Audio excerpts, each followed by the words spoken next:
Hi everyone, it's Sven and Cody. we're here in Florida, in Palm Beach, and we're standing in one of the most, I'd say, magnificent and unusual trees, which has a sign that it's... Oh yeah, it says no engraving and no carving, but it doesn't say no tree houses. So we're gonna come back here later and build a tree house here. Yeah, it also says it's under video surveillance, so I don't know how far you will get with that. But we're certainly in one of the most amazing spots when it comes to real estate. Palm Beach being one of the most expensive, is it the expensive? I feel like everyone around the world likes to say like their place is the most expensive, but I think there's a pretty strong argument to say that Palm Beach real estate, even on a global scale, is up there. Maybe, I don't know the top of the list, but probably.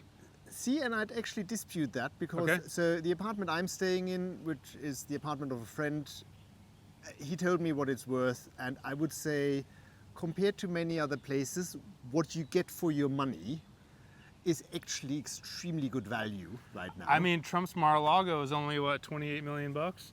Is that what the? Oh yeah, of course, yeah. Is that what they valued it That's at? a different story. Let's not get into politics. Okay. This is about investing. Okay. In any case, so we want to do a short video about real estate in Florida and investing, because, and I think this is where we're coming full circle and where this will start to make some sense. The last such video we did was in San Francisco in February. Was it last year? More than a year ago? What month are we in now? May?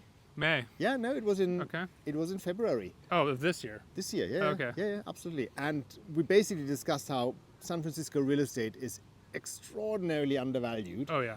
And just last week, Bloomberg carried a long story about how billionaires are now picking up San Francisco real estate as an extremely anti-contrarian bet, and also saying that it's the high net worth and the family offices that are usually the first ones to go in, and they get the best prices, and institutional investors buy later.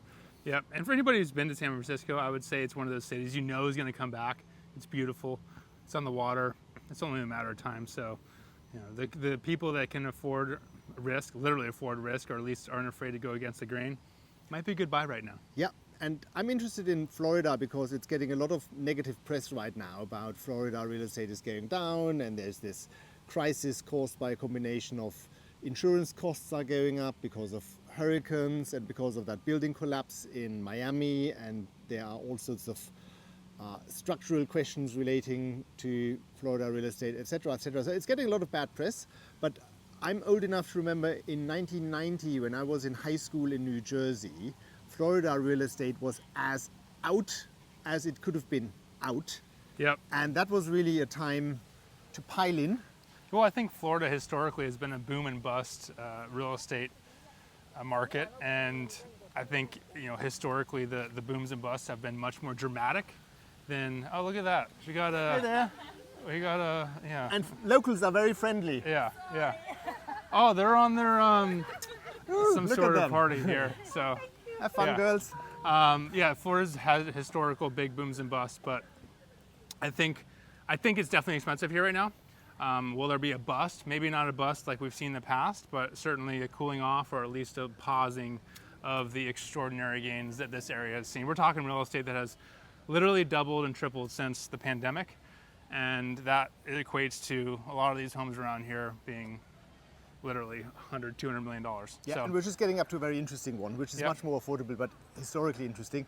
I think it's a bit like Latin America, and Latin America is famous for its extreme boom and bust cycles. Yep. And Florida is sort of halfway down to Latin America anyway, and it's now Well, the Wall Street of South America. Yeah, well, Miami is the finance capital of Latin America, and Palm Beach is now called Wall Street South. So, I don't know, somewhere in there, there's a lot of volatility, and I'm sure it'll come back at some point for this market. We'll Yeah. do a little turn around here to show you Palm Beach's oldest house, the Seagull Cottage. And where I'm from in California, seagulls are kind of like flying rats. Yeah. So I don't know if that's really a compliment It's for this gorgeous. house. It's a cool house. And I mean, looking that way, the water's 50 yards away, so extraordinary spot.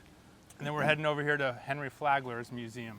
He was the guy who invented Florida. Yep. Not really, but I mean. Yeah, he filled Florida up with sand, just like they make those islands in Dubai. No, Henry Flagler was the guy who built the railroads down Florida, and the deal with the government, the U.S. government, and Henry Flagler is that if you build this railroad, we're going to give you land on either side of the railroad as far down as you build it. And let's just say that he did well with that deal. That was a very favorable deal for him. There's that, and where it gets interesting for anyone interested in investing through the stock market rather than buying actual real estate, which I think is always a, you have to deal with tenants and things like that. Where it gets interesting is there are Little shift here, at so you can least, see. this is Flagler's house, which is now a museum, which is where I'm going after sending Cody back to his family.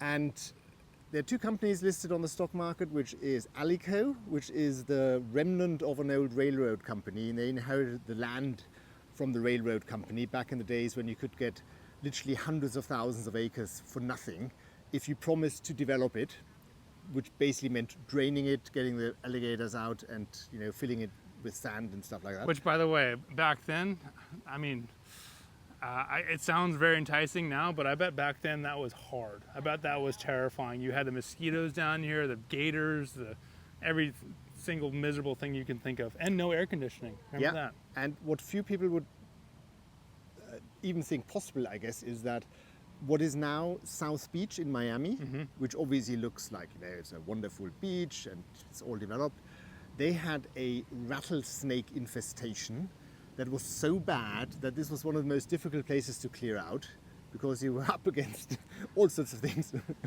That's Florida for you. Don't touch or look at anything for long enough. Keep walking because some animal's going to take you out. Yeah. In any case, it's a state of opportunities because there's a lot happening here, which includes the financial center, and now we've just driven past UBS. Goldman Sachs moved masses of people from New York down to Florida. I know some of them. We just drove by Ken Griffin's home. He's the, everyone knows him of Citadel, and his home over here is literally on a $500 million piece of land. It's not a home, it's a construction site, and it looks about the size of a shopping mall. It's the Vatican. He's building the Vatican here in Florida. Yeah, and obviously rich residents like that drag up the place, of course, for better or good.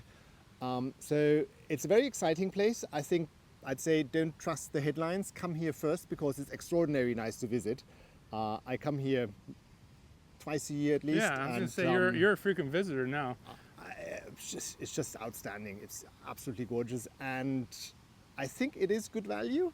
It's certainly going through a rough period. I wrote about a company recently, another company that is also listed on the New York Stock Exchange, inherited land from a railroad company 100 and something years ago, and which is now gradually developing that land.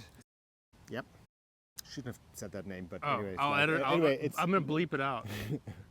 And that stock is down significantly, and I wrote about it after I've actually followed it for 23 years before first writing about it, and I thought now is a good time because Florida has issues, so it's probably a good time to gradually accumulate some shares, get a good average price, and then just sit on it for the next 5 or 10 years because there'll be the next cycle, and they're not making any more land, not even in Florida. Like they say, they're not making any more of it. I actually think U.S. land is still undervalued, especially when you compare it to many different international markets or somewhere like here. This is definitely a wealthy place, very expensive real estate, but other parts of Florida and the rest of the U.S. I still think is really undervalued. I would swear to this being undervalued relative to comparable upmarket destinations elsewhere in the world. Yeah, it's extraordinary. Yeah, absolutely. I mean, you need serious cash to live here, but relatively speaking, it's cheap. Yeah.